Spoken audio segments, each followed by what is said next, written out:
إن الحمد لله نحمده ونستعينه ونستغفره ونعوذ بالله من شرور أنفسنا ومن سيئات أعمالنا من يهده الله فلا مضل له ومن يضلل فلا هادي له وأشهد أن لا إله إلا الله وحده لا شريك له وأشهد أن محمدا عبده ورسوله يا أيها الذين آمنوا اتقوا الله حق تقاته ولا تموتن إلا وأنتم مسلمون يا أيها الناس اتقوا ربكم الذي خلقكم من نفس واحدة وخلق منها زوجها وبث منهما رجالا كثيرا ونساء واتقوا الله الذي تساءلون به والأرحام إن الله كان عليكم رقيبا أما بعد فإن خير الحديث كتاب الله وخير الهدي هدي محمد صلى الله عليه وسلم وشر الأمور محدثاتها وكل محدثة بدعة وكل بدعة ضلالة وكل ضلالة في النار. സഹോദരന്മാരെ, സത്യവിശ്വാസികൾ, റബ്ബായ അല്ലാഹു സുബ്ഹാനഹു വ തആല പ്രവാചകന്മാരെ അവന്റെ അടിമകളിലേക്ക് അയച്ചുകൊണ്ട് മനുഷ്യരെ ബോധ്യപ്പെടുത്തിയിട്ടുള്ള ഏറ്റവും പ്രധാനപ്പെട്ട കാര്യം സൃഷ്ടിക്കുകയും നിർമ്മിക്കുകയും ചെയ്ത ഖാലിഖായ സൃഷ്ടാവായ അല്ലാഹു സുബ്ഹാനഹു വ തആല എല്ലാം അറിയുന്നവനും അറിഞ്ഞവനും മനസ്സിലാക്കുന്നവനും കാണുന്നവനും കേൾക്കുന്നവനും നിയന്ത്രിക്കുന്നവനും എന്തിനും കഴിവിട്ടവനുമാണ്. അതുകൊണ്ട് നിങ്ങൾ അള്ളാഹുവിനെ മാത്രമേ ആരാധിക്കാൻ പാടുള്ളൂ. അള്ളാഹു അല്ലാത്ത മറ്റാരെയും നിങ്ങൾ ആരാധിക്കരുത്. ആരാധിക്കാനും സഹായം ചോദിക്കാനും അഭയം തേടാനും അള്ളാഹു മാത്രം മതി, മറ്റാരും നിങ്ങൾക്ക് വേണ്ടതില്ല എന്ന് ബോധ്യപ്പെടുത്താനുമാണ് അല്ലാഹു സുബ്ഹാനഹു വ തആല പ്രവാചകന്മാരെ നിയോഗിച്ചതും അതുപോലെ തന്നെ ഗ്രന്ഥങ്ങൾ ഇറക്കിയതും ഇതിനുവേണ്ടി ജിബ്രീലിനെയും മലക്കുകളെയും ഒക്കെ നിയോഗിക്കുകയും ചെയ്തിട്ടുള്ളതും. എന്നാൽ എക്കാലത്തെയും മുശ്രിക്കുകളായ ആളുകൾ അള്ളാഹു മാത്രം പോരാ, ഞങ്ങൾക്ക് വേറെയും ആളുകൾ വേണം, ശുപാർശക്കാരായും സഹായികളായും അള്ളാഹുവിലേക്ക് അടുപ്പിക്കുന്നവരായും ഇടയാളന്മാരായും മധ്യസ്ഥന്മാരായും ഒക്കെ വേറെ ആളുകൾ വേണം എന്ന് വാദിക്കുകയും ചെയ്തവരാണ്. നമ്മുടെ നാട്ടിലുള്ള മുസ്ലിങ്ങളായി അറിയപ്പെടുന്നവരിൽ ഭൂരിഭാഗവും ഈ വാദം പറയുകയും അതാണ് ഞങ്ങളുടെ ആദർശമെന്ന് സമർത്ഥിക്കാൻ വേണ്ടി ശ്രമിക്കുകയും ചെയ്യുന്നവരാണ്. അള്ളാഹു മാത്രം മതി എന്ന് പറയുന്ന ആളുകളോട് അറപ്പും വെറുപ്പും വെച്ചു പുലർത്തുകയും അവർ മുസ്ലിങ്ങളെ അല്ല ശൈത്താന്റെ ആളുകളാണ്, അള്ളാഹു മാത്രം മതി എന്ന് പറഞ്ഞത് ഇബ്ലീസാണ്, അതുകൊണ്ട് അള്ളാഹു മാത്രം മതി എന്ന വാദം ഇബ്ലീസിന്റെ വാദമാണ്, അങ്ങനെ പറയുന്ന ആളുകൾ ഇബ്ലീസിന്റെ പാർട്ടിയാണ്. ഇതൊക്കെ എല്ലാ സമയങ്ങളിലും നാടിന്റെ മുക്കുമൂലകളിൽ പണ്ട് മുതലേ തുടർച്ചയായി നാം കേട്ടുകൊണ്ടിരിക്കുന്ന വാദങ്ങളാണ്. സാന്ദർഭികമായി ഈ ഒരു വിഷയം പറയാൻ കാരണം ഏതാനും ആഴ്ചകളായി കേരളത്തിൽ ഒരു വിവാദം നടന്നുകൊണ്ടിരിക്കുകയാണ്. മുസ്ലിങ്ങളുടെ പേരിലുള്ള ഒരു പാർട്ടിയുടെ ജനറൽ സെക്രട്ടറി അതിന്റെ സംസ്ഥാനതല നേതൃ മീറ്റിംഗിൽ തൗഹീദ് പഠിപ്പിക്കാനല്ല, ഗ്രൂപ്പിസം വേണ്ട, അതുകൊണ്ട് പാർട്ടിയുടെ പ്രസിഡന്റിനോട് ആർക്കും കാര്യങ്ങൾ നേരിട്ട് പറയാം, ഇടക്ക് മുരീദന്മാരുടെ ആവശ്യമില്ല, ഇത് തൗഹീദ് പറയാനല്ല. അങ്ങനെ പറയാൻ ഒരു ഉദാഹരണമായി അദ്ദേഹം പറഞ്ഞു, നേരിട്ട് പടച്ചോനോട് പറഞ്ഞാൽ പോരെ, എന്തിനാണ് ഇടയാളന്മാർ? അതാണ് ഒറ്റ വാചകം. ഈ വാചകം കേട്ട ഉടനെ അള്ളാഹു അല്ലാത്തവരോട് ദുആ ചെയ്യുന്ന കേരളത്തിലെ ഭൂരിപക്ഷ മുസ്ലിങ്ങളിൽപ്പെട്ട ആ രാഷ്ട്രീയ പാർട്ടിയിലെ ഭൂരിപക്ഷ മെമ്പർമാരായ ഇപ്പറഞ്ഞ മതത്തിന്റെ പേരിൽ അറിയപ്പെടുന്ന പാർട്ടിയുടെ പ്രസിഡന്റും സെക്രട്ടറിയും ട്രഷററും അടങ്ങുന്ന 3 പുരോഹിതന്മാർ കോലാഹലങ്ങളുമായി ഇറങ്ങിത്തിരിക്കുകയും ഈ മുസ്ലിം രാഷ്ട്രീയ പാർട്ടിക്കും പാർട്ടിയുടെ ഈ പ്രസ്താവന നടത്തിയ സെക്രട്ടറിക്കുമെതിരിൽ ഈ രാഷ്ട്രീയ പാർട്ടിയുടെ കേരള പ്രസിഡന്റിനോടും ദേശീയ, അതായത് കേന്ദ്ര സെക്രട്ടറിക്കും ഇത്തരം ആളുകളെ പിടിച്ചു കെട്ടണം എന്ന് ആവശ്യപ്പെട്ടുകൊണ്ട് ഒരു കത്ത് നൽകുകയുമുണ്ടായി. ഇതെല്ലാവർക്കും അറിയാം, ഞാനതൊന്നും പറയാനല്ല. ഇവിടെ അള്ളാഹു മാത്രം മതി എന്ന് പറയുമ്പോൾ അള്ളാഹു പോരാ എന്ന് പറഞ്ഞ് വിളറി പിടിച്ച് തൗഹീദിന്റെ ആളുകളോട് അറപ്പും വെറുപ്പും പുലർത്തുക എന്ന് പറയുന്നത് ഈ അടുത്ത കാലത്ത് 1921 ശേഷം കേരളത്തിലുണ്ടായ ഒരു നിലപാടല്ല. മറിച്ച് ഖുർആനിന്റെ ചരിത്രം നോക്കിയാൽ നൂഹ് നബിയുടെ കാലം തൊട്ട് തന്നെ ശിർക്കിന്റെ ആളുകൾ ഇതേ വാദം ഉന്നയിച്ചിട്ടുണ്ട്. അവർ ഖബർ പൂജകരും അള്ളാഹുവിന് പുറമെ അള്ളാഹുവിന്റെ സൃഷ്ടികളെ ആരാധിച്ചവരുമാകുന്നു എന്നത് മനസ്സിലാക്കാൻ വേണ്ടിയാണ്. ഖുർആനിലൂടെ അള്ളാഹു ചോദിച്ചു, അലൈസ അല്ലാഹു ബികാഫിൻ അബ്ദഹ്. സാധാരണ നമുക്കൊക്കെ അറിയുന്നതായിട്ടാണ്, അള്ളാഹുവിന്റെ അടിമക്ക് അള്ളാഹു പോരെ, ഇതാണ് അള്ളാഹിന്റെ ചോദ്യം. അള്ളാഹുവിന്റെ അടിമക്ക് അള്ളാഹു പോരെ, മതിയായവനല്ലയോ എന്ന അള്ളാഹുവിന്റെ ചോദ്യം. ഈ ചോദ്യം എന്തിനു വേണ്ടിയാണ്? ഒന്ന്, ആ ചോദ്യം അംഗീകരിച്ച് ഉൾക്കൊള്ളുന്ന ആളുകളോടാണ്.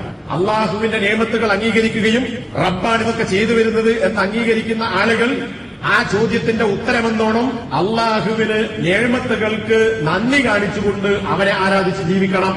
രണ്ടാമത്തേത്, അള്ളാഹുവിനെ മാത്രം അംഗീകരിക്കാത്ത, അള്ളാഹുവിന് പുറമെ ഒരു നിയമത്തും ചെയ്യാത്ത മറ്റ് ആളുകളുടെ പിന്നാലെ പോകുന്ന നിഷേധികളായ ആളുകളോട് നിങ്ങൾ എന്തിനാണ് അള്ളാഹുവിന് പുറമെ നിയമത്തുകൾ ചെയ്യാത്ത ഈ ആളുകൾക്ക് പിന്നാലെ പോകുന്നത്? അള്ളാഹു മോരെ എന്ന അവരോട് നിങ്ങൾക്ക് അംഗീകരിക്കണമെന്ന പേരിൽ ഒരു നിഷേധത്തിന്റെ ചോദ്യം. രണ്ട് നിലക്കുമുള്ള അർത്ഥം ഇതിനുണ്ട് എന്ന് പണ്ഡിതന്മാർ വിശദീകരിച്ചതായി കാണാം. എക്കാലത്തെയും മുവഹ്ഹിദുകളുടെ, തൗഹീദിന്റെ ആളുകളുടെ, മുസ്ലിംകളുടെ, മുഅ്മിനുകളുടെ, ഔലിയാക്കന്മാരുടെ, പ്രവാചകന്മാരുടെ മാർഗമെന്ന് പറയുന്നത് സൃഷ്ടികൾക്ക് കഴിയാത്ത ഇടങ്ങളിൽ അള്ളാഹു മതിയാക്കി തരും, അവനാണ് മതിയായവൻ, അവൻ മാത്രം മതി എന്ന വിശ്വാസമാണ്. നബി സല്ലല്ലാഹു അലൈഹി വസല്ലമയുടെ കാലഘട്ടത്തിലുണ്ടായ 3 കാര്യങ്ങൾ ഒരുപാടുണ്ട്. വെറും 3 കാര്യങ്ങൾ മാത്രം ഇവിടെ സൂചിപ്പിക്കുകയാണ്. നമുക്കറിയാം, ബദർ യുദ്ധമുണ്ടായി. ഹിജറ 2-ൽ മുശ്രിക്കുകളും മുസ്ലിങ്ങളും തമ്മിൽ ഉണ്ടായ യുദ്ധം. ഇതിൽ 2 പക്ഷത്തിന്റെയും കായിക, അതുപോലെ തന്നെ സായുധ, സാമ്പത്തിക, ശാരീരിക, എണ്ണത്തിന്റെ, വണ്ണത്തിന്റെ, ഇതിന്റെയൊക്കെ അളവും തൂക്കവും എന്തായിരുന്നുവെന്നും 2 പക്ഷത്തിന്റെയും അതിനുള്ള വ്യത്യാസങ്ങൾ എന്താണ്? മുസ്ലിങ്ങൾ വളരെ താഴെ നിലയിൽ നിൽക്കുന്നു ഭൗതിക സാഹചര്യം നോക്കുമ്പോൾ. മുശ്രിക്കുകൾ ഏറ്റവും ഉയർന്ന തലത്തിലാണ്. അവർ ഒരുങ്ങി പുറപ്പെട്ടു വന്നതാണ്. മുസ്ലിങ്ങൾ യുദ്ധത്തിൽ ഒരുങ്ങി പുറപ്പെട്ടു വന്നതല്ല. ഇങ്ങനെയുള്ള ഘട്ടത്തിൽ നിരായുധരും അതുപോലെ തന്നെ ദുർബലരുമായ നബിയെയും സംഘത്തെയും സഹാബികളെയും അള്ളാഹുവിന്റെ മഹത്തായ സഹായം കൊണ്ട് അള്ളാഹു രക്ഷിക്കുകയും മുശ്രിക്കുകൾ നശിപ്പിക്കുകയും ചെയ്തു. അതിലെ കൊലകൊമ്പന്മാർ എല്ലാം വെട്ടിനുറുക്കപ്പെട്ടു, ആ യുദ്ധക്കളത്തിൽ മരിച്ചു വീണു. സൂറത്ത് ആല ഇമ്രാനിലെ 123-24 വചനങ്ങളിൽ അള്ളാഹു പറയുന്നു, തീർച്ചയായും ബദറിൽ നിങ്ങളെ അള്ളാഹു സഹായിച്ചിട്ടുണ്ട്. ബദറിൽ നിങ്ങൾ അതില്ല, താഴ്ന്നവരായിരുന്നു. താഴ്ന്നവർ പറഞ്ഞാൽ വിശ്വാസപരമായിട്ടല്ല, ഭൗതികമായി താഴ്ന്നവരാണ്. എന്ന് പറഞ്ഞാൽ ഇന്നത്തെ ഭാഷയിൽ പറഞ്ഞാൽ പിന്നോക്ക വിഭാഗമാണ്. നിങ്ങൾക്ക് സായുധമായി, ശാരീരികമായി ഒന്നും ശേഷിയില്ല, വാഹനങ്ങളില്ല, സമ്പത്തില്ല, ഒന്നുമില്ല. അന്ന് നിങ്ങളെ അള്ളാഹു സഹായിച്ചു എന്നതുകൊണ്ട് നിങ്ങൾ അള്ളാഹുവിനെ സൂക്ഷിക്കണം. ആ നിയമത്ത് നിങ്ങൾ ഓർക്കണം. ലഅല്ലക്കും തശ്കുറൂൻ. ആ ബദറിൽ അള്ളാഹു ചെയ്തു തന്ന നിയമത്തിന്റെ പേരിൽ അള്ളാഹു നിങ്ങൾ നന്ദിയുള്ളവരാവുകയും ചെയ്യണം. അതിനാണ് ഇതൊക്കെ എടുത്തു പറയുന്നത്. ഇത് പിന്നെ ബദറൊക്കെ കഴിഞ്ഞിട്ട് പിന്നെ അള്ളാഹു പഴയ സംഭവം എടുത്തു വെച്ചുകൊണ്ട് പറയാൻ നിങ്ങൾ അള്ളാഹ്ക്ക് നന്ദി കാണിക്കണം.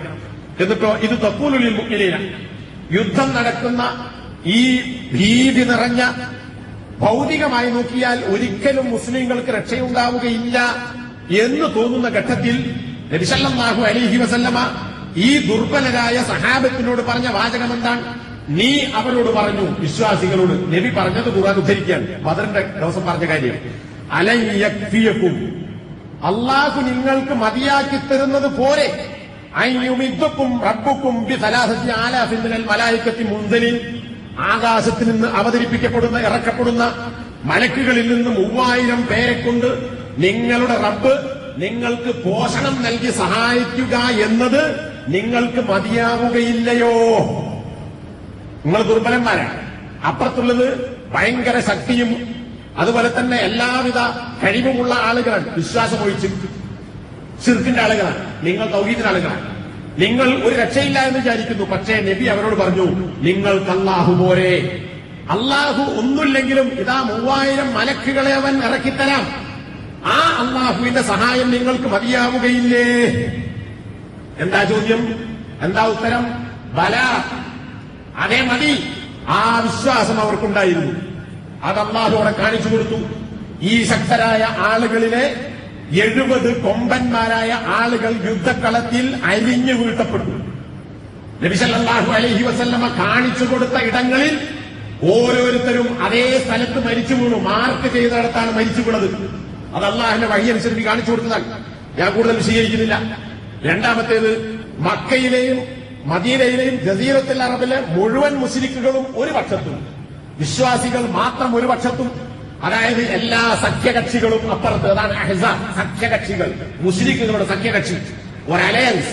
ഇപ്പുറത്തോ ഒറ്റ പാർട്ടി. അതേതാ പാർട്ടി? അള്ളാന്റെ പാർട്ടി, നബിയുടെ പാർട്ടി. ഇങ്ങനെ മദീനക്കുള്ളിലേക്ക് എരച്ചു വന്ന് മുസ്ലിങ്ങളെ നശിപ്പിക്കാൻ സർവകക്ഷികളും സംഘം ചേർന്നു തയ്യാറായി മദീനക്കടുത്തെത്തി. കിടഞ്ഞുകുഴിച്ചു മുസ്ലിങ്ങൾ. ഇങ്ങോട്ട് വന്നാലൊന്നും ചെയ്യാൻ കഴിയില്ല. അതുകൊണ്ട് വരാതിരിക്കാൻ കിടഞ്ഞുകുഴിച്ചിട്ട് മദീനക്ക് സംരക്ഷണം തീർത്തു. രണ്ട് ഭാഗത്തും മതില്, മുന്നിൽ ഈ കിടങ്ങ്. അതായിരുന്നു അവരുടെ മാർഗം. ആ യുദ്ധത്തിലും അല്ലാഹു സുബ്ഹാനഹു വ തആല എന്ത് ചെയ്തു? ഭൂമിയിൽ സഹായത്തിന്റെ യാതൊരു സഹായ മാർഗങ്ങളും ഇല്ലാതെ അടഞ്ഞപ്പോൾ ആകാശത്ത് നിന്ന് അള്ളാഹുവിന്റെ സഹായങ്ങൾ പെയ്തിറങ്ങി. അള്ളാഹു പറയുന്നു, വറദ്ദല്ലാഹുല്ലദീന കഫറൂ ബിഗൈദിഹിം ലൻ യനാലൂ ഖൈറാ. മുസ്ലിങ്ങളെ കൊന്നൊടുക്കാനുള്ള കോപവുമായി മദീനയിലേക്ക് വന്ന കാഫിറുകളെ ഒന്നും നേടാതെ അള്ളാഹു മടക്കി അയച്ചു. ആരെ? മുശ്രിക്കുകളെ. സർവസന്നാഹവുമായി വന്നവരെ ലം യനാലൂ ഖൈറാ, ഒരു നന്മയും നേടാതെ തിരിച്ചയച്ചു. എന്തുകൊണ്ട്? വഖഫല്ലാഹുൽ മുഅ്മിനീനൽ ഖിതാല. എല്ലാ സഖ്യകക്ഷികളും അപ്പുറത്തുണ്ടായിരുന്നിട്ടും ഒറ്റക്കക്ഷിയായ തൗഹീദിന്റെ പാർട്ടിക്ക് കഫല്ലാഹുൽ മുഅ്മിനീൻ, ഈ തൗഹീദിന്റെ ആളുകൾക്ക് അള്ളാഹു മതിയാക്കി കൊടുത്തു. വൽ ഖിതാല, യുദ്ധത്തെ. എന്നാൽ യുദ്ധത്തെ അള്ളാഹു തടുത്തു. ഈ സഖ്യകക്ഷികൾക്ക് ഒന്നും ചെയ്യാൻ കഴിഞ്ഞില്ല. അള്ളാഹു മതിയായി. അപ്പോ അള്ളാഹു മതിയായവനാണ് എന്ന് മറ്റൊരു പ്രമുഖ യുദ്ധമായ ഖന്ദഖ് അല്ലെങ്കിൽ അഹ്സാബ് യുദ്ധത്തിൽ മുസ്ലിങ്ങൾക്ക് അള്ളാഹു കാണിച്ചു കൊടുത്തു. എന്താ കാര്യം? വഖാല അല്ലാഹു ഖവിയ്യൻ അസീസ. അള്ളാഹു ശക്തനും പ്രതാപവാനുമാണ്. സൂറത്തുൽ അഹ്സാബിലെ 25-ാമത്തെ വചനം. മറ്റൊരു യുദ്ധം ഹുനൈൻ. ഹുനൈൻ യുദ്ധത്തിലും മുസ്ലിങ്ങൾ എണ്ണത്തിൽ കൂടുതലുണ്ടായിരുന്നു.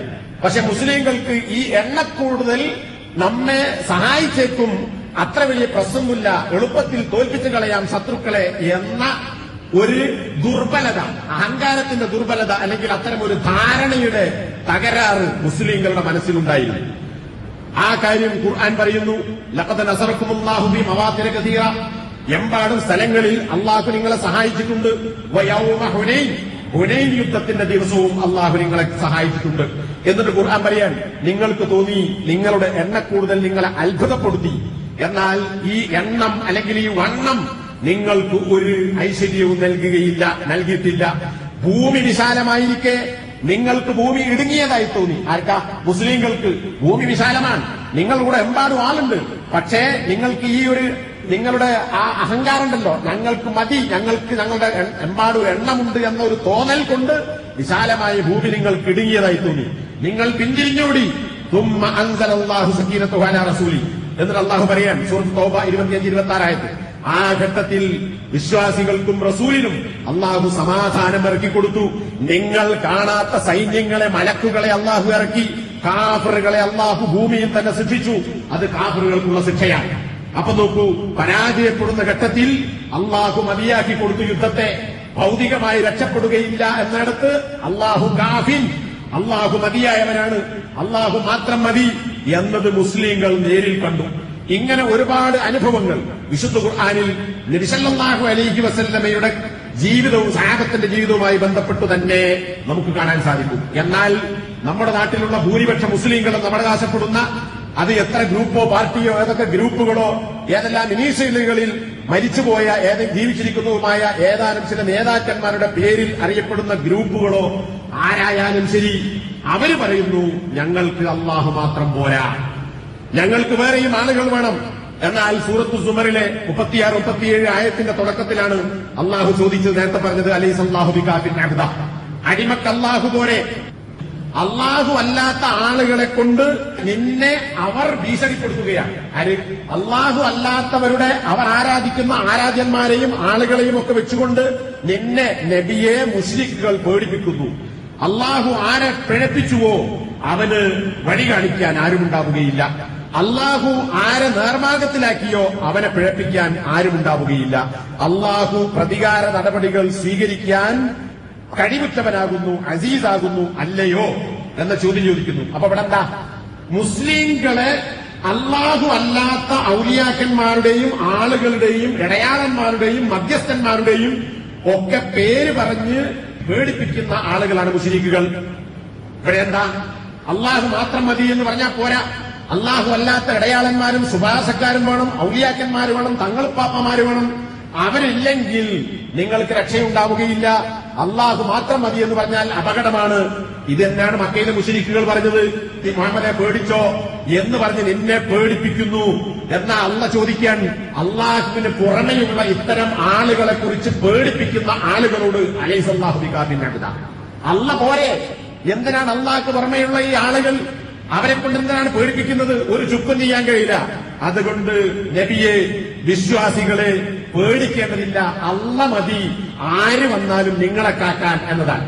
എന്നാൽ ശിർക്കിന്റെ ആളുകൾ, ഖബറിന്റെ ആളുകൾ, ജാരപൂജകരായ ആളുകൾ പറയുന്നു അള്ളാഹു പോരാ, വേറെയും ചില ആളുകൾ വേണം. ഈ ആയത്ത് വിശദീകരിച്ചുകൊണ്ട് അള്ളാഹു പോരാ എന്ന് പറയുന്ന ആളുകൾ അംഗീകരിക്കുന്ന റാസി തങ്ങൾ എന്നൊക്കെ നമ്മുടെ നാട്ടിലെ ചില പുരോഹിതന്മാർ പറയുന്ന റാസി എന്ന പണ്ഡിതൻ പ്രസിദ്ധമായ തഫ്സീറിൽ ഇതിന് ഈ മുകളിൽ പറഞ്ഞ വ്യാഖ്യാനങ്ങൾ നൽകിക്കൊണ്ട് വിശദീകരിച്ചിട്ടുണ്ട്. അപ്പോ ഹക്കിന്റെ ആളുകളെ ബാത്തിലിന്റെ ആളുകൾ ചില വ്യാജ വാർത്തകൾ കൊണ്ട് പ്രചരിപ്പിച്ചു. ആ വ്യാജ വാർത്തയുടെ സംശയത്തെ മുറിച്ചു കളയാനാണ് അള്ളാഹു ആയത്തിറക്കിയത്. അങ്ങനെ അള്ളല്ലാത്ത ഔലിയാപ്പന്മാരെയും മറ്റുള്ളവരെയും കൊണ്ട് നിങ്ങൾ പേടിക്കണ്ട, നിങ്ങൾക്ക് അള്ളാഹു മതി. അങ്ങനെ ആ ഒരു ധാരണയും പേടിയും ഇല്ലാതാക്കാൻ അള്ളാഹു ചോദിച്ച ചോദ്യമാണ്, നിങ്ങൾക്ക് അള്ളാഹു പോരെ, എന്തിനാണ് അപ്പുറത്തുള്ള ഈ പറയുന്ന ആളുകളെ നിങ്ങൾ പേടിക്കുന്നത് എന്ന് അള്ളാഹു ചോദിച്ചു. എന്നിട്ട് അദ്ദേഹം പറയുന്നുണ്ട്, അള്ളാഹുവാണ് എല്ലാം അറിയുന്നവൻ, കാണുന്നവൻ, കേൾക്കുന്നവൻ. അവൻ എല്ലാ ആവശ്യങ്ങളും അറിയുന്നവനാണ്, എല്ലാറ്റിനും കഴിവുള്ളവനാണ്, ഉപകാരം ചെയ്യാൻ കഴിവുള്ളവനാണ്, സഹായിക്കാൻ കഴിവുള്ളവനാണ്. ആ അള്ളാഹുവിലേക്ക് നിങ്ങൾ മടങ്ങുക എന്ന് ബോധ്യപ്പെടുത്താനാണ് ഈ ആയത്തിറക്കിയത്. ഈ റാസിയെ ഇവരംഗീകരിക്കുന്നതോടെ റാസി തങ്ങൾ, ഇമാം റാസി എന്നൊക്കെ പറയാറുള്ളത്. പക്ഷേ ആ അള്ളാഹു മതി എന്ന് പഠിപ്പിക്കുന്നിടത്ത് അള്ളാഹു പോരാ, അള്ളാഹു മതി പോരെ എന്ന് ചോദിച്ചതിനാണ് ഈ കത്തുമായി, പ്രമേയവുമായി അഖിലേന്ത്യാ നേതൃത്വത്തോടും കേരള നേതൃത്വത്തോടും വിറളി പിടിച്ച് ഈ ആളുകൾ ഇറങ്ങിയിട്ടുള്ളത്. സൂറത്തുൽ ബഖറ 137 ആയത്തിൽ അള്ളാഹു പറയുന്നു മക്കയിലെ മുശ്രിക്കുകളെ കുറിച്ച്, ഫൈൻ ആമനു ബിമിസ്ലി മാ ആമൻതും ബിഹി, ജൂതക്രിസ്ത്യാനികളോട് അള്ളാഹുവിൽ നിങ്ങൾ വിശ്വസിച്ചവർ, നിങ്ങൾ ഏതൊന്നിൽ വിശ്വസിച്ചുവോ അതുപോലുള്ളതിൽ അവർ വിശ്വസിച്ചിരുന്നുവെങ്കിൽ ഫഖദ് ഇഹ്തദൗ, അവർക്ക് സന്മാർഗം പ്രാപിക്കാമായിരുന്നു. ഇനി ഖുർആനും സുന്നത്തും, നിങ്ങൾ വിശ്വസിച്ച ഖുർആനും സുന്നത്തും എന്താണോ അതിൽ അവർ വിശ്വസിക്കാതെ നിങ്ങളുടെ നാട്ടിലുള്ള ശത്രുക്കളായ, എതിരാളികളായ, മുശ്രിക്കുകളായ ആളുകൾ തവല്ലൗ, ഞങ്ങൾക്ക് അല്ലാഹു പോരാ എന്ന് പറഞ്ഞുകൊണ്ട് അവർ പോവുകയാണെങ്കിൽ ഫൈനമാഹും ഫീ ശിഖാഖ്, അവർ ഒരിക്കലും ഐക്യപ്പെടുകയില്ല, അവർ ഭിന്നതയിൽ തന്നെയായിരിക്കും. എന്നാൽ നീ ബേജാറാകേണ്ടതില്ല, ഫസയക്ഫീകഹുമുല്ലാഹ്, അള്ളാഹു പോരാ എന്ന് പറഞ്ഞ് പിന്തിരിഞ്ഞു പോകുന്ന ആളുകളെ അള്ളാഹു നിനക്ക് മതിയാക്കി തരും. അപ്പൊ എന്താ, അള്ളാഹു പോരെന്ന് പറയുന്നവരെ കൊണ്ട് ഒരു ചുക്കും ചെയ്യാൻ അവർക്ക് സാധിക്കുകയില്ല. അവരെ നിലക്ക് നിർത്താൻ, അവരെ നിലക്ക് മതിയാക്കി തരാൻ അള്ളാഹു മതിയാണ്. ഫസയക്ഫീകഹുമുല്ലാഹ്, അള്ളാഹു പോരെന്ന് പറയുന്ന ആളുകൾ പോകട്ടെ, അവർ സ്വീകരിക്കാതെ പിന്തിരിഞ്ഞു പോയാലും അവരെ അള്ളാഹു നിനക്ക് മതിയാക്കി തരും. എന്തുകൊണ്ട്? വഹുവ സമീഉൽ അലീം, ആ മതിയാക്കി തരാൻ കഴിവുറ്റ അള്ളാഹു കാണുന്നവരും കേൾക്കുന്നവനുമാണ്. എന്നാൽ അള്ളാഹു പോരെന്ന് പറഞ്ഞ് ഇവർ ആരെയൊക്കെ കൂട്ടുപിടിക്കുന്നുവോ, ഈ മരിച്ചവരും ജീവിച്ചിരിക്കുന്നവരുമായ അവർ അഭയം തേടുന്ന അള്ളാഹുവിന് പുറമെയുള്ള ഈ ആലിഹത്തുകൾ, വിഗ്രഹങ്ങൾ, ദൈവങ്ങൾ, ഔലിയാപ്പന്മാര്, അവർ കേൾക്കുന്നവരല്ല, അറിയുന്നവരല്ല. എന്ന് പറഞ്ഞാൽ എന്തും കേൾക്കാനും എന്തും അറിയാനും കഴിവ് അവർക്കില്ല. അതിന് കഴിവുള്ളത് അള്ളാഹുവാകുന്നു. ഇവിടെ ഈ പറയുന്ന വാദക്കാർ പോലും അംഗീകരിക്കുന്ന ഇമാം തൊബരി അദ്ദേഹത്തിന്റെ തഫ്സീറിൽ പറയുന്നു, മുഹമ്മദേ, ഇക്കൂട്ടരെ നിനക്ക് അള്ളാഹു മതിയാക്കി തരും. ഏത് കൂട്ടരെ? അള്ള പോരാ എന്ന് പറയുന്ന ആളുകൾ, അള്ളാഹുവിന്റെ പുറമെ ഈസാ നബി അള്ളാഹുവിന്റെ മൂന്നിലൊരു ഭാഗമാണ് എന്ന് വിശ്വസിക്കുന്ന ക്രിസ്ത്യാനികളും, ഉസൈർ അള്ളാഹുവിന്റെ മകനാണെന്ന് വിശ്വസിക്കുന്ന ജൂതന്മാരും. അതാണ് ഹൂനു ഹൂദൻ ഔ നസാറാ തഹ്തദൂ, മുഹമ്മദേ കൂട്ടരെ, മുസ്ലിംകളെ നിങ്ങൾ ജൂതരാകുക അല്ലെങ്കിൽ ക്രിസ്ത്യാനികളാവുക, എന്നാൽ നിങ്ങൾക്ക് ഹിദായത്തിലാകാം. ഈസാ നബിയോട് പ്രാർത്ഥിച്ചോളൂ, ഉസൈറിനോട് പ്രാർത്ഥിച്ചോളൂ, അള്ള മാത്രം പോരാ എന്ന് പറയുന്ന ജൂത ക്രിസ്ത്യാനികളുടെ വാദത്തിനാണ് അള്ളാന്റെ മറുപടി. അവർ പോണ വഴിക്ക് പോട്ടെ, അവർ സ്വീകരിച്ചില്ലെങ്കിലും അവരുടെ ശിർക്കൻ നിലപാടുകളെ നിലക്ക് നിർത്താൻ മുഹമ്മദ് നിനക്കല്ലാഹു മതി. അപ്പൊ എന്താ, അള്ളാഹു മതി എന്ന് അള്ളാഹു പോരാ എന്ന് പറഞ്ഞ ജൂത ക്രിസ്ത്യാനികൾക്ക് മറുപടിയായി അള്ളാഹു ഈ ആയത്തിറക്കിയതാണ് എന്ന് ഇമാം തൊബരിയാണ് റിപ്പോർട്ട് ചെയ്യുന്നത്. മൂന്നാമത്തേത് അള്ളാഹു പറഞ്ഞു, ഇന്നാ കഫൈനാക്കൽ മുസ്തഹ്സിഈൻ, അള്ളാഹു മതി എന്ന് പറയുന്നവരെ, അള്ളാഹു ഉണ്ട് എന്ന് പറയുന്നവരെ, ഇവരെയൊക്കെ പരിഹസിക്കുന്ന ആളുകളെ ഇന്നാ കഫൈനാക്ക, തൗഹീദുള്ള ആളുകളെ പരിഹസിക്കുന്നവരെ നിനക്ക് ഞാൻ മതിയാക്കി തന്നിരിക്കുന്നു. നബിയോടാ പറയുന്നത്. നബിക്ക് മാത്രമല്ല, തൗഹീദുള്ള ആളുകൾക്കും. ആരും ഭയപ്പെടേണ്ടതില്ല. ഇസ്ലാമിനെയും തൗഹീദിനെയും തൗഹീദുള്ള ആളുകളെയും വഹാബികളെന്നോ ശൈത്താന്റെ പാർട്ടിക്കാരെന്നോ ഇബ്ലീസിന്റെ പാർട്ടിക്കാരെന്നോ പഴച്ചവരെന്നോ ബിദഈകളെന്നോ എന്നെന്ത് പറഞ്ഞാലും ശരി, അങ്ങനെ പരിഹസിക്കുന്നവർ പരിഹസിച്ചു കൊള്ളട്ടെ. ആ പരിഹസിക്കുന്ന ആളുകളെ നിനക്കല്ലാഹു മതിയാക്കി തരും. എന്നിട്ട് ശേഷം പറയണെന്താ? അല്ലദീന യജ്അലൂന മഅല്ലാഹി ഇലാഹൻ ആഖർ. ആരായി പരിഹസിക്കുന്ന ആളുകൾ? അള്ളാഹുവിന് പുറമെ വേറെ ആരാധ്യന്മാരെ ഉണ്ടാക്കിയ ആളുകൾ. ഈ പ്രമേയത്തിന്റെ അർത്ഥം എന്താ? ഇപ്പറഞ്ഞ മതഗ്രൂപ്പിന്റെ കുബൂലികളുടെ പ്രസ്താവനയുടെ ആശയം എന്താണ്?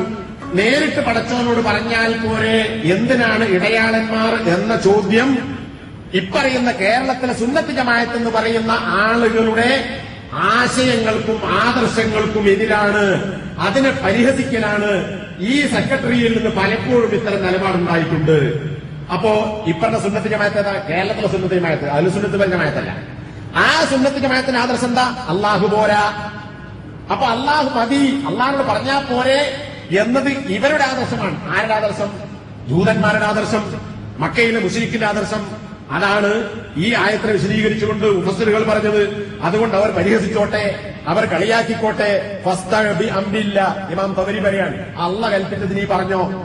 അള്ളാഹു മതി എന്ന് പറയുന്നത് ശൈത്താന്റെ പാർട്ടിയാണ്, ശൈത്താന്റെ വാദമാണ് എന്ന് പരിഹസിച്ചോട്ടെ. അള്ളാഹ് കൽപ്പിച്ചത് നീ പറഞ്ഞോ, ഞങ്ങൾക്ക് അള്ളാഹു മതി എന്ന് നീ ഉറപ്പിച്ച് പറയുക. അള്ളാഹു അല്ലാത്ത ഒരുത്തനെയും നീ പേടിക്കേണ്ടതില്ല. കാരണം നിന്നോട് നേരിടാൻ വരുന്നവരെയും നിന്നോട് ശത്രുത കാണിക്കുന്നവരെയും എന്നെ പരിഹസിക്കുന്നവരെയും ഒക്കെ നിനക്ക് അള്ളാഹു മതിയായവനാണ്. ഇതാരുടെ വാക്ക? ഇമാം തൊബരി ഈ ആയത്തിന്റെ അർത്ഥമായി വിശദീകരിച്ചതാണ്. ഇനിയോ തൊബരി തന്നെ റിപ്പോർട്ട് ചെയ്ത് കാണാം.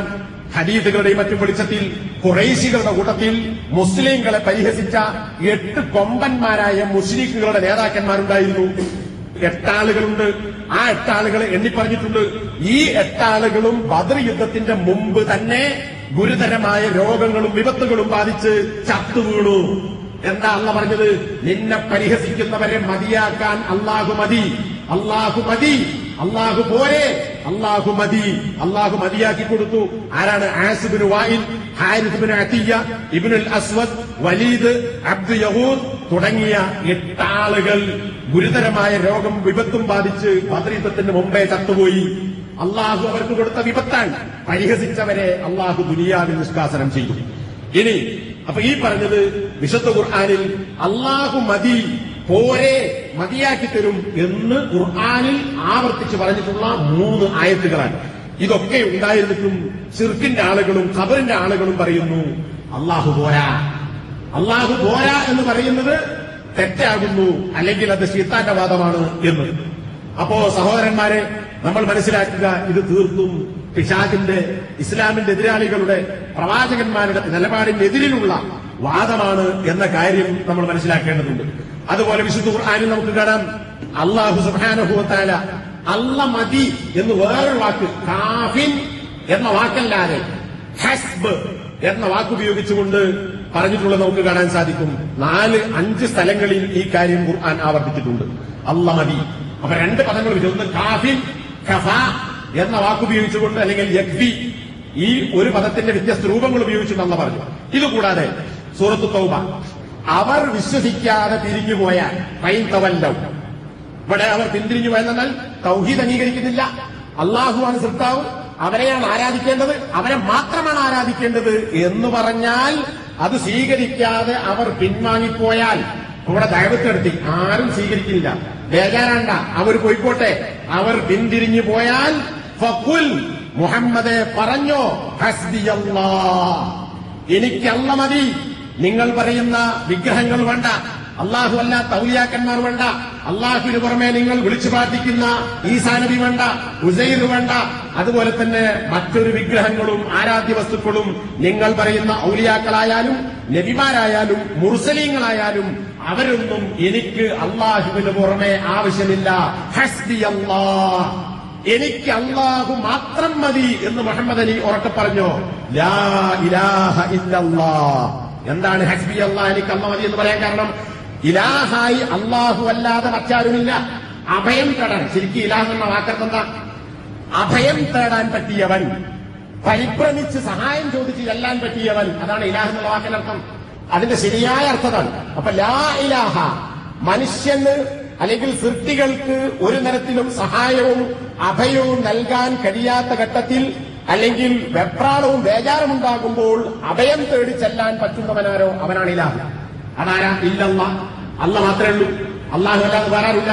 അതുകൊണ്ട് അഭയം തേടാൻ പറ്റിയവൻ അല്ലാഹു മാത്രമാണ്. അതുകൊണ്ട് അല്ലാഹു മതി എന്ന് മുഹമ്മദ് അലി പറഞ്ഞു. എന്നാലോ ഇത് പഠിപ്പിച്ച അല്ലാഹുവിന്റെ ആളുകൾ എന്ന് പറയുന്ന സുന്നത്ത് ജമാഅത്ത് എന്ന് പറയുന്ന ആളുകൾ എന്താ പറയുന്നത്? എന്തിനാ പറയാൻ പാസാക്കിയത്? എന്തിനാണ് മുസ്ലിം രാഷ്ട്രീയ പ്രസ്ഥാനത്തിന്റെ നേതൃത്വത്തിനെതിരിൽ വിരളി പിടിച്ചോടിയത്? ഞങ്ങൾക്ക് അല്ലാഹു പോരാ. അല്ല പറയുന്നു, മുഹമ്മദെ പറയൂ, എനിക്ക് അല്ലാഹു മതി. പക്ഷെ ഈ ആളുകൾ പറയുന്നു ഞങ്ങൾക്ക് അല്ലാഹു പോരാ. അപ്പൊ ഇതാരുടെ പാരമ്പര്യമാണ്? ശിർക്കിന്റെ പാരമ്പര്യമാണ്. സൂറത്തു സുമറിലെ നേരത്തെ പറഞ്ഞ സൂറത്ത് തൗബ 129 സൂറത്തു സുമർ 38 ആയത്ത് അല്ലാഹു പറയാണ്, ഞാൻ ആ മുഴുവൻ വായിക്കുന്നില്ല. അവരോട് നീ ചോദിക്കുക, ഏത് മക്കയിലെ മുസ്ലിക്കുകളോട് മുഹമ്മദ് നീ ചോദിക്കുക, ആകാശഭൂമികൾ ആരാണ് സൃഷ്ടിച്ചതെന്ന് ചോദിച്ചാൽ മക്കയിലെ സർവ്വ മുസ്ലിക്കും പറയും അല്ലാഹു തന്നെയാകുന്നു സൃഷ്ടാവ്, അവനാണ് അതൊക്കെ സൃഷ്ടിച്ചത്. എങ്കിൽ മുഹമ്മദ് അലി അവരോട് രണ്ടാമത്തെ ചോദ്യം ചോദിക്കൂ, എന്താണ് സൃഷ്ടിച്ചത് അല്ലാഹു തന്നെയാണെങ്കിൽ അല്ലാഹുവിന് പുറമെ നിങ്ങൾ വിളിച്ചു തേടുന്ന ഈ ആളുകളെ കുറിച്ച് നിങ്ങളൊന്ന് എനിക്ക് പറഞ്ഞു തരൂ. സൃഷ്ടിക്കാൻ കഴിവില്ലാത്ത അല്ലാഹു അല്ലാത്ത ഔലിയാക്കുപ്പമാരെ, പ്രവാചകന്മാരെ ഒക്കെ നിങ്ങൾ എന്തിനാണ് വിളിക്കുന്നത്? മറുപടി പറയൂ, നിങ്ങളൊന്ന് പറഞ്ഞു തരൂ. അല്ലാഹു അല്ല ഉപദ്രവം ചെയ്യാൻ ഉദ്ദേശിച്ചാൽ ആ ഉപദ്രവത്തെ നീക്കാൻ അല്ലാഹുവിന് പുറമെ നിങ്ങൾ ദുആ ചെയ്യുന്ന ഈ ആളുകൾക്ക് സാധിക്കുമോ? അല്ലാഹു വല്ല സഹായവും എനിക്ക് ചെയ്യാൻ ഉദ്ദേശിച്ചാൽ അല്ലാഹു ചെയ്യാൻ ഉദ്ദേശിച്ച റഹ്മത്തിനെ പിടിച്ചു വെക്കാൻ അല്ലാഹുവിന് പുറമെ നിങ്ങൾ ആരാധിക്കുന്ന ഔലിയാപ്പാപ്പമാർക്ക്, തങ്ങന്മാർക്ക്, പുരോഹിതന്മാർക്ക്, മരിച്ചുപോയ ആളുകൾക്ക്, ജീവിച്ചിരിക്കുന്ന തങ്ങന്മാർക്ക്, ഇവർക്ക് വല്ലവർക്കും സാധിക്കുമോ? ഇല്ല. ചോദിക്കുക മുഹമ്മദെ, ഈ അല്ലാഹു പോരാ എന്ന് പറയുന്ന ആളുകളോട്. എന്നിട്ട് എന്താ അല്ലാഹുവിന്റെ പ്രഖ്യാപനം? ഖുൽ, മുഹമ്മദെ പറഞ്ഞോ, ഹസ്ബി അല്ലാഹ്, എനിക്ക് അല്ലാഹു മതി. എന്താണ് ഈ പറയുന്ന ഖുബൂരികൾ പറയുന്നത്? ഞങ്ങൾക്ക് അല്ലാഹു പോരാ. നബിയെ കൊണ്ട് അല്ലാഹു വീണ്ടും പറയിപ്പിക്കുന്നു, എനിക്ക് അല്ല മതി. അപ്പോ എനിക്ക് അല്ല മതി എന്ന് പ്രഖ്യാപിപ്പിച്ച അല്ലാഹുവിനെ മതിയാക്കാത്ത, അത് പോരെന്ന് പറയുന്ന ആളുകൾ നബിയുടെ ആളുകളാണോ? തൗഹീദിന്റെ ആളുകളാണോ? എന്തുകൊണ്ട് എനിക്ക് അല്ല മതി? ശേഷം പറയുന്നു അലൈഹി യതവക്കലുൽ മുതവക്കിലൂൻ, ഭരമേൽപ്പിക്കുന്നവരിൽ അവനിൽ തന്നെയാണ് ഭരമേൽപ്പിക്കുക. അപ്പൊ മനുഷ്യന്റെ കഴിവുകൾക്കപ്പുറത്തുള്ള കാര്യങ്ങൾ അർപ്പിക്കുവാൻ, ഏൽപ്പിക്കുവാൻ, വക്കീലാക്കുവാൻ. വക്കീൽ എന്നുള്ള എല്ലാവർക്കും അറിയുന്ന വാക്കാണ്, മലയാളത്തിൽ ഒരു കോടതി ഭാഷയാണ് വക്കീൽ. എന്താ വക്കീൽ? നമ്മുടെ കാര്യം ചെയ്യാൻ വേണ്ടി ഏൽപ്പിക്കപ്പെട്ടാണ്, അതാണ് വക്കീൽ. അങ്ങനെ വക്കീലാക്കുന്ന, തവക്കുലാക്കുന്ന ആള് ആരാ? അള്ളാഹുവിനെയാണ്. അവനിൽ എല്ലാവരും ഭരമേൽപ്പിക്കും, തവക്കുലാക്കുന്ന ആളുകളൊക്കെ. അതുകൊണ്ട് വക്കീൽ അള്ളാഹുവാണ്, അവനിൽ ഞാൻ ഭരമേൽപ്പിക്കുന്നു. അതുകൊണ്ട് മുഹമ്മദെ പ്രഖ്യാപിക്കുക, എനിക്ക് അള്ളാഹു മതി. മൂന്നാമത്തേത് സൂറത്തു തലാഖിലെ 3-ാമത്തെ വചനം, വിവാഹമോചനവുമായി ബന്ധപ്പെട്ട കാര്യങ്ങൾ വിശദീകരിക്കുന്ന, ആണും പെണ്ണുമൊക്കെ പഠിച്ചിരിക്കേണ്ടുന്ന സൂറത്താണ്. 12 ആയത്ത് മാത്രമുള്ള സൂറത്തു തലാഖ്. അതിന്റെ തലാഖുമായി ബന്ധപ്പെട്ട കാര്യങ്ങൾ പറഞ്ഞിട്ട് അല്ല പറയാണ്, അള്ളാഹിന്റെ നിയമങ്ങൾ സൂക്ഷിക്കണം, പാലിക്കണം, തഖ്വ കാണിക്കണം.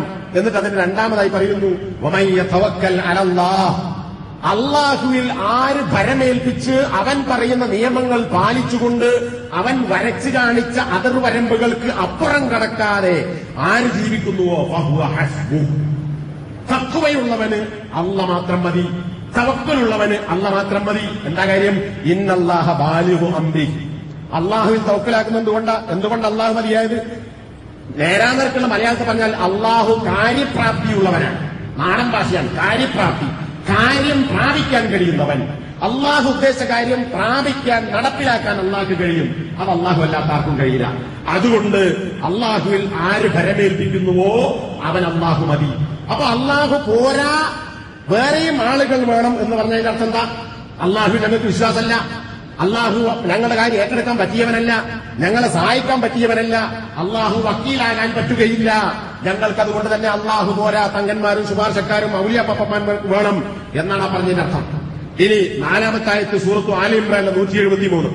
ഒരു കൂട്ടം ആളുകൾ പറഞ്ഞു വിശ്വാസികളോട്, അവർ നിങ്ങൾക്ക് വേണ്ടി സംഘങ്ങളെ ഒരുമിച്ച് കൂട്ടിയിരിക്കുന്നു, അതുകൊണ്ട് നിങ്ങൾക്കെതിരെ തയ്യാറാക്കിയ ആ സൈന്യങ്ങളെ നിങ്ങൾ പേടിച്ചുകൊള്ളുക. അപ്പൊ എന്താണ്? അപ്പുറത്ത് ഒരുപാട് സൈന്യമുണ്ട്, ആളുകളും ഭയങ്കരമായി വരുന്നുണ്ട്, പേടിച്ചോളൂ എന്ന് പറഞ്ഞപ്പോ സാധാരണഗതിയിൽ എന്താ ഉണ്ടാകുക? പേടിക്കും. പക്ഷേ നബിയോടും സഹാബത്തിനോടും അപ്പുറത്ത് അമ്പിച്ച സൈന്യം വരുന്നു മദീനയുടെ ഉള്ളിലേക്ക് എന്ന് പറഞ്ഞപ്പോ വിശ്വാസികളായ ആളുകൾക്ക് പേടിയല്ല ഉണ്ടായത്. ഫസാദഹും അപ്പുറത്ത് കുറെ ആളുകൾ ഒരുങ്ങി നിൽക്കുന്നുണ്ട് എന്ന് പറഞ്ഞപ്പോൾ അവരുടെ വിശ്വാസം വർദ്ധിച്ചു. എന്താ വിശ്വാസം വർദ്ധിക്കാൻ കാരണം? ഞങ്ങൾക്ക് കുറെ പാപ്പമാരുണ്ട്, ഞങ്ങൾക്ക് ഔലിയാക്കന്മാരുണ്ട്, ഞങ്ങളെ സഹായിക്കാൻ ശുപാർശകളുണ്ട്, ശുപാർശക്കാരുണ്ട്, മധ്യവർത്തികളുണ്ട്, ഇടയാളന്മാരുണ്ട്, അള്ളാഹ്ക്ക് പുറമെ വേറെ ആളുകളുണ്ട് എന്നതുകൊണ്ടല്ല. ഞങ്ങൾക്ക് അവരാരുമില്ല, പക്ഷേ ഞങ്ങൾക്ക് അള്ളാഹു ഉണ്ട്. അതാണ് തൊട്ടടുത്ത വാചകം. കാലൂ, നബിയും സഹാബത്തും പറഞ്ഞു അപ്പുറത്തതാ സൈന്യം ഒരുങ്ങി നിൽക്കുന്നു എന്ന് പറഞ്ഞപ്പോ ഞങ്ങൾക്ക് പേടിയില്ല, വിശ്വാസമാണ്. എന്തുകൊണ്ട്? ഹസ്ബുനല്ലാഹ്, ഞങ്ങൾക്ക് അല്ലാഹു മതി, വനിഅമൽ വക്കീൽ, ഏൽപ്പിക്കാൻ ഏറ്റവും നല്ലവൻ അവരാണ്. ഔലിയാക്കന്മാരെന്ന് പറയുന്ന ആളുകളല്ല, മറ്റു സഹായികളല്ല, മറിച്ച് സഹായിക്കാൻ ഏറ്റവും യോഗ്യൻ, ഈ അടിയന്തര ഘട്ടത്തിൽ കാര്യം ഏൽപ്പിക്കാൻ പറ്റിയ ഏറ്റവും നല്ല വക്കീല് അത് അല്ലാഹുവാണ്. അതുകൊണ്ട് ഞങ്ങൾക്ക് അല്ലാഹു മതി. എന്താ നോക്കൂ, ഇത്തരം അടിയന്തര ഘട്ടം മാത്രമല്ല, മറ്റു ഘട്ടങ്ങളിൽ പോലും ഞങ്ങൾക്ക് അല്ലാഹു പോരാ എന്ന് പറയുകയും അല്ലാഹു മാത്രം മതി എന്ന് പറയുന്നത് ശൈത്താന്റെ വാദമാണ് എന്ന് പറയുകയും ചെയ്യുന്ന പച്ച കുഫറും ശിർക്കും പ്രചരിപ്പിക്കുന്ന ആളുകളാണ് ഈ പ്രണയവുമായി പോയിട്ടുള്ളത്. ഇനിയോ സൂറത്ത് തൗബയിലെ 58, 59 വചനങ്ങൾ. അവിടെ മുനാഫികളെ കുറിച്ച് പറയാൻ. മുനാഫിക്കുകൾ നബി വല്ലതും കൊടുത്താൽ അവർ തൃപ്തരാകും, കിട്ടിയില്ലെങ്കിലോ അവർക്ക് ഹാനളകും. അങ്ങനെയല്ല, കിട്ടിയാൽ തൃപ്തരാവുകയും കിട്ടിയിട്ടില്ലെങ്കിൽ വിമർശനം നടത്തുകയും ചെയ്യുന്ന മനുഷ്യന്റെ സ്വഭാവമാണ്. ഇത് കപടവിശ്വാസികളുടെ സ്വഭാവമാണ്. ഒരു യുദ്ധത്തിൽ കിട്ടിയ സ്വത്തുക്കളും അതുപോലുള്ള കാര്യങ്ങളും സദക്കന്റെ സ്വത്തുമൊക്കെ കൊടുത്തപ്പോ കിട്ടിയാൽ കിട്ടാത്തപ്പോ അവർ ഹാനളകി മുനാഫിക്കുകൾ. അപ്പൊ അവരെ കുറിച്ച് അല്ല പറയാൻ, വലൗ അന്നഹും റദൂ മാ ആതാഹുമുല്ലാഹു വറസൂലുഹു, അല്ലാഹുവും റസൂലും കൊടുത്തതുകൊണ്ട് അവർ തൃപ്തിപ്പെടുകയും വഖാലു, അവർ പറയുകയും ചെയ്തിരുന്നെങ്കിൽ ഹസ്ബുനല്ലാഹ്, ഞങ്ങൾക്ക് അല്ലാഹു മതി എന്ന് പറയുകയും ചെയ്തിരുന്നെങ്കിൽ. പക്ഷെ അത് മുനാഫിക്കുകൾ പറഞ്ഞില്ല. ഞങ്ങൾക്ക് അല്ല മതി എന്ന് മുനാഫിക്കുകൾ പറഞ്ഞില്ല. അപ്പൊ ഞങ്ങൾക്ക് അല്ല പോരാ എന്ന് പറയുന്നത് മുനാഫിക്കുകളുടെ വാദമാണ്. ഞങ്ങൾക്ക് അല്ലാഹു മതി, അതുകൊണ്ട് അല്ലാഹു തന്നെ ഞങ്ങൾ തൃപ്തിപ്പെടുന്നു, നബി തന്നെ ഞങ്ങൾ സംതൃപ്തി, ഞങ്ങൾക്ക് ഒരു പ്രശ്നമില്ല എന്നവർ പറഞ്ഞിരുന്നെങ്കിൽ സയൂതീൻ അല്ലാഹു മിൻ ഫദ്ലിഹി വറസൂലു, അല്ലാഹു അവന്റെ ഫദ്ലിൽ നിന്ന് അവർക്ക് കൊടുക്കുമായിരുന്നു, റസൂല് അവന്റെ പത്തിൽ നിന്ന് കൊടുക്കുമായിരുന്നു. ഇതിനർത്ഥം അല്ലാഹു ഇപ്പോഴും കൊടുത്തു കൊടുക്കുന്നില്ല. ഇത് കഴിഞ്ഞ സംഭവത്തെ കുറിച്ച് പറയാൻ ഇവിടെ യഥാർത്ഥ വിശ്വാസികൾ പറയേണ്ടിയിരുന്നത്, വിശ്വാസികളാണെങ്കിൽ ഈ കപടന്മാർ പറയേണ്ടിയിരുന്നത് ഞങ്ങൾ അല്ലാഹു തന്നത് ഞങ്ങൾക്ക് മതി, ഹസ്ബുനല്ലാഹ്, ഞങ്ങൾക്ക് അല്ല മതി എന്നവർ പറയേണ്ടിയിരുന്നു. അവരും അങ്ങനെ പറഞ്ഞില്ല. അപ്പൊ നോക്കൂ, ഇതാണ് ഇപ്പറഞ്ഞ ആയത്തുകളിൽ നമുക്ക് കാണാൻ സാധിക്കുന്നു. ഇവിടെ ഒക്കെ ഹസ്ബി, ഹസ്ബുനാ, ഹസ്ബു, അവൻ മതി, എനിക്ക് മതി, ഞങ്ങൾക്ക് മതി. അപ്പൊ ഇതൊക്കെ ഖുർആൻ അല്ലാഹു മതി, അവൻ മതിയായവനാണ്, അല്ലാഹുവിനപ്പുറം വേറെ ഒരാളും വേണ്ടതില്ല എന്ന് പറഞ്ഞാൽ ചായപ്പൊടിയെ പറ്റി ഒരു ചായ ഉണ്ടാ, അതല്ല. മനുഷ്യന്റെ കഴിവിനപ്പുറത്തുള്ള കാര്യം ചോദിക്കാൻ, അതിന് തേടാൻ, ഏൽപ്പിക്കാൻ പറ്റിയവൻ അല്ലാഹു മാത്രമാണ്. ഇതാണ് പ്രവാചകന്മാരുടെയും ഔലിയാക്കന്മാരുടെയും നിലപാട് എന്നതാണ് ഇപ്പറഞ്ഞതിൽ നിന്ന് മനസ്സിലാക്കാൻ സാധിക്കുന്നത്. അതുകൊണ്ട് ആരും ഇതിൽ വളരെ പിടിക്കേണ്ടതില്ല, ബേജാറാകേണ്ടതില്ല. മുസ്ലിങ്ങളുടെ നിലപാടല്ല എന്നതാണ് ഖുർആനിൽ തന്നെ പരാമർശിച്ചതും ഹദീസിൽ പറഞ്ഞിട്ടുള്ളതുമായ ഒരുപാട് കാര്യങ്ങൾ വേറെയുണ്ട്. ഞാൻ പറയാൻ ഉദ്ദേശിച്ച ഏറ്റവും അവസാനത്തെ കാര്യം കൂടി പറയാം. നേരത്തെ പറഞ്ഞു തന്നെ അത് മനസ്സിലാവും. അല്ലാഹു പോരാ, അല്ലാഹുവിന് പുറമെ ഔലിയാക്കളും സഹായികളുമൊക്കെ ആവശ്യമാണ് എന്നത് ഇപ്പൊ കേരളത്തിൽ ആരെങ്കിലും പറഞ്ഞൊരു വാദമല്ല, മറിച്ച് അത് മുശ്രിക്കുകളുടെ പണ്ടേയുള്ള വാദമാണ്. ഇത് തുടക്കത്തിൽ ഒരു വാചകത്തിൽ പറഞ്ഞിട്ടുണ്ട്. 4 ആയത്തുകൾ ഇവിടെ നമുക്ക് പരിശോധിക്കാം. ഒന്ന് സൂറത്ത് നൂഹ്, അതിന്റെ 23, 24 ആയത്ത്. സൂറത്ത് നൂഹ് എല്ലാവർക്കും അറിയാലോ, 29ാമത്തെ ജുസിലുള്ള ഒരു സൂറത്താണ്. അതിൽ നൂഹ് നബിയുടെ ദഅവത്തും അതിന്റെ എതിരാളികൾ പറഞ്ഞ വിമർശനങ്ങളും ഒക്കെയാണ് അതിൽ പറയുന്നത്, അവർക്ക് കിട്ടിയ ശിക്ഷയും. അതിന്റെ തുടക്കത്തിൽ കാണാം, നൂഹ് നബി അവരുടെ അടുക്ക ചെന്നു. ഇത് നൂഹ് നബിയോട് പറഞ്ഞു, അനിഅ്ബുദുല്ലാഹ് വത്തഖൂഹ് വഅതിഉൻ, നിങ്ങൾ അല്ലാഹുവിനെ ഇബാദത്ത് എടുക്കണം, വേറെ ആരോടും ഇബാദത്ത് പാടില്ല. ഇബാദത്ത് എന്നാൽ ദുആ, പ്രാർത്ഥന അല്ലാഹുവിനോട് മാത്രം. കണ്ടോ, ഇത് ശൈത്താന്റെ വാദമാണ്. നമ്മുടെ നാട്ടിലെ ആളുകൾ എന്താ പറഞ്ഞത്? ഇപ്പറഞ്ഞ സുന്നത്ത് ജമാഅത്ത് തന്നെയുള്ള ആൾക്കാർ പ്രാർത്ഥന അല്ലാഹുവോടുള്ള ശൈത്താന്റെ വാദമാണ്. എങ്കിൽ നൂഹ് നബി ശൈത്താന്റെ ആളാണ്. നൂഹ് നബി പറഞ്ഞത് അനിഅ്ബുദുല്ലാഹ്, നിങ്ങൾ അല്ലാഹുവിനെ ആരാധിക്കുക, വത്തഖൂഹ്, അല്ലാഹുവിനെ നിങ്ങൾ സൂക്ഷിക്കുകയും ചെയ്യുക, വഅതിഊൻ, എന്നെ നിങ്ങൾ അനുസരിക്കുകയും ചെയ്യണം. ഞാൻ ഈ പറയുന്ന കാര്യത്തിൽ നിങ്ങൾ കേട്ടോളി, എന്നാൽ എപ്പാടും ഗുണമുണ്ടാവുന്നതിന്റെ ശേഷമായിട്ട് പറയുന്നത്. അത് കഴിഞ്ഞിട്ട് പിന്നെ ഇവരൊന്നും വിശ്വസിക്കാതെ ധിക്കാരം പ്രവർത്തിച്ചപ്പോൾ നൂഹ് നബി അള്ളാഹുവിനോട് പരാതിപ്പെടുന്ന കുറെ കാര്യങ്ങളുണ്ട്. അതിന്റെ അവസാന ഭാഗത്ത് പറയുന്നത് ഈ സൂറത്തിന്റെ അത് നൂഹ് നബി എങ്ങനെ എണ്ണി പറയാൻ, ഞാൻ അവരോട് ഇങ്ങനെയൊക്കെ പറഞ്ഞപ്പോ അവരിങ്ങനെയൊക്കെ പ്രതികരിച്ചു. ആ കൂട്ടത്തിൽ പറയാൻ, അള്ളാഹുവേ, ഞാൻ ദഅവത്ത് നടത്തിയ എന്റെ ജനത ഇങ്ങനെ പറഞ്ഞു, വഖാലൂ ലാ തദറുന്ന ആലിഹത്തകും വലാ തദറുന്ന വദ്ദം വലാ സുവാഹം വലാ യഗൂത വലാ വയഊഖ വനസ്റ. ഞാൻ അള്ളാഹുവെ നിന്നെ മാത്രമേ ആരാധിക്കാവൂ എന്നവർ പറഞ്ഞപ്പോൾ നൂഹ് നബിയുടെ കാലത്ത് മുശ്രിക്കുകൾ പറഞ്ഞത്, ആളുകളെ, നേതാക്കന്മാർ അനുയായികളോട് പറയാൻ, അനുയായികളെ, നിങ്ങൾ നിങ്ങളുടെ ഈ അഭയം തേടാൻ പറ്റിയ ഇലാഹുകളെ, അതായത് ഇടയാളന്മാരെ, മധ്യവർത്തികളെ അള്ളാഹുവിന്റെ പുറമെ നിങ്ങൾ സഹായിക്കുമെന്ന് നമ്മൾ വിശ്വസിക്കുന്ന ഈ ആളുകൾ നിങ്ങൾ ഒഴിവാക്കല്ലേ. എന്നിട്ട് ആരൊക്കെയാണ് അവർ? വലാ തദറുന്ന വദ്ദം വലാ സുവാഅൻ വലാ യഗൂത വയഊഖ വനസ്റ. 5 ആളോട് എണ്ണിപ്പറഞ്ഞു. ഈ 5 ആളും കല്ലല്ല, മരമല്ല, മുട്ടിക്കഷ്ണമല്ല, വിഗ്രഹമല്ല. പിന്നെന്താണ്? അത് ബുഖാരി ഉദ്ധരിച്ച ഹദീസിൽ കാണാം. നൂഹ് നബിയുടെ ജനതയിൽ, അല്ലെങ്കിൽ ചില പണ്ഡിതന്മാർ വിശദീകരിച്ചതുപോലെ കൂടുതൽ ശരിയതാണ്, നൂഹ് നബിയുടെ മുമ്പുള്ള സമുദായത്തിൽ ജീവിച്ചു മരിച്ചുപോയ അസ്മാഉ റിജാലിൻ സ്വാലിഹീൻ, സ്വാലിഹീങ്ങളായ, ഇന്നത്തെ ഭാഷയിൽ പറഞ്ഞാൽ ഔലിയാക്കന്മാരായ നല്ല നല്ല മനുഷ്യന്മാരുടെ പേരുകളാണ്. ഈ ഔലിയാക്കന്മാരാണ് നമ്മുടെ നാട്ടിലെ ഈ പറയുന്ന അഹ്ലുസുന്നത്ത് എന്ന് പറയുന്ന ശിർക്കിന്റെ ആളുകൾ പറയുന്നത് പോലെ ഔലിയാപ്പാപ്പമാരായ വിളിച്ചു തേടാൻ പറ്റിയ ആളുകളെ ഒന്നും നിങ്ങൾ ഒഴിവാക്കില്ലേ, നമുക്ക് അവരൊക്കെ വേണം. നൂഹ് പറയുന്ന അള്ള മാത്രം പോരാ എന്നതാ എന്റെ അനുയായികൾ പറഞ്ഞിരിക്കുന്നു റബ്ബേ എന്ന് നൂഹ് നബി അള്ളാഹുവിനോട് പരാതിപ്പെടുകയാണ്. അപ്പൊ നോക്കൂ, അള്ള പോരാ, വദ്ദും സുവാഉം യഗൂസും യഊഖും നസ്റും വേണം, കൊടുങ്ങാക്കാട്ടിലെ പാപ്പ വേണം, ഉള്ളാളത്തെ തങ്ങൾ വേണം, CM മടവൂര് വേണം എന്നൊക്കെ പറയുന്നത് അവരൊന്നുമില്ലാതെ ജീവിക്കാൻ കഴിയില്ല എന്ന് പറയുന്നത് നൂഹ് നബിയുടെ കാലത്തെ കൊടിയ മുശ്രിക്കുകളുടെ പാരമ്പര്യമാണ്. സൂറത്ത് സ്വാദിലെ 5 മുതൽ 7 വരെയുള്ള ആയത്ത് മക്കയിലെ മുശ്രിക്കുകൾ ഇതിന്റെ പശ്ചാത്തലം മുഫസ്സിറുകൾ വിശദീകരിച്ചത്, അബൂ താലിബിന്റെ അടുക്കൽ മക്കയിലെ മുശ്രിക്കുകൾ ചെന്നു, മുഹമ്മദിനൊന്ന് മര്യാദക്ക് നിർത്തണം, എന്ത് പറഞ്ഞാൽ ഞങ്ങൾ സ്വീകരിച്ചോളാം, മുഹമ്മദ് ഈ പറയുന്ന കാര്യം മാത്രം അംഗീകരിക്കാൻ കഴിയില്ല. അങ്ങനെ മുഹമ്മദ് നബിയെ അബൂ താലിബ് വിളിച്ചു വരുത്തി, മോനെ എന്താ വേണ്ടത് പറഞ്ഞോ, എന്റെ നിലപാടെന്ന് പറയും. മുഹമ്മദ് നബി പറഞ്ഞു, എനിക്കൊന്നും വേണ്ട, ഒരൊറ്റ കാര്യം പറയാനുള്ളൂ, ആ കാര്യം പറഞ്ഞാൽ ഖുറൈശികൾക്കും വിജയം ഉണ്ടാവും, മറ്ററബികൾ ഖുറൈശികൾക്ക് കീഴ്പ്പെടുകയും ചെയ്യും. അതെന്താ? എല്ലാരും കൂടി ചോദിച്ചു സന്തോഷമുണ്ട്, എന്ത് വലിയ സൂത്രമുണ്ടോ, വല്ല ടെക്നിക്കുണ്ടോ? മുഹമ്മദ് നബി പറഞ്ഞു, ഒന്നുമില്ല, അള്ള മതി എന്ന വാദമാണ്, അള്ളാഹിനോട് ദുആ ചെയ്യാൻ പാടുന്നു. അപ്പോഴാണ് മുസ്ലിക്കുകൾ തിരിച്ചു ചോദിച്ചത്, ആ ജഅലൽ ആലിഹത ഇലാഹൻ വാഹിദൻ, ഈ മുഹമ്മദ് ഒരൊറ്റ ഇലാഹേ ഉള്ളൂ എന്നാണോ പറയുന്നത്?